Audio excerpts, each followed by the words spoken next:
কাসাই আলাল আরমালাতি ওয়াল মিসকিন কাল মুজাহিদি ফি সাবিলিল্লাহ। যে ব্যক্তি কোনো বিধবা মহিলার অথবা কোনো ইয়াতীমের দায়িত্ব গ্রহণ করে, কোনো বিধবা মহিলার অথবা কোনো ইয়াতীমের দায়িত্ব গ্রহণ করে, সেই ব্যক্তি আল্লাহর পথে যুদ্ধকারী মুজাহিদের মতো। যুদ্ধের ময়দানে একজন লোক যুদ্ধ করতে গেছে, সে জানে যে কোনো মুহূর্তে এসে শত্রুর তীর এসে আমার বুকে বিধে আমি মারা যেতে পারি, শত্রুর তরোয়ার এসে আমাকে নিহত করতে পারে।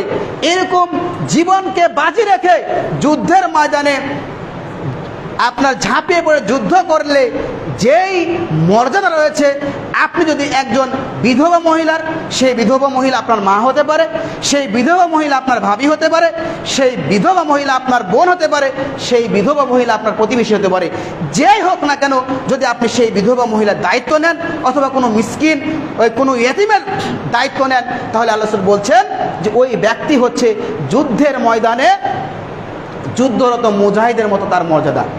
আল্লাহ রাসূল আবার বলছেন আউকাল্লাযী ইয়াসুমুন নাহার ওয়া ইয়াকুমুল লাইল, অথবা ওই ব্যক্তির মর্যাদা যে ব্যক্তি প্রত্যেক দিন সিয়াম পালন করে আর প্রত্যেক রাত্রে জেগে জেগে সালাত আদায় করে, তার মতো মর্যাদা। সুবহানাল্লাহ।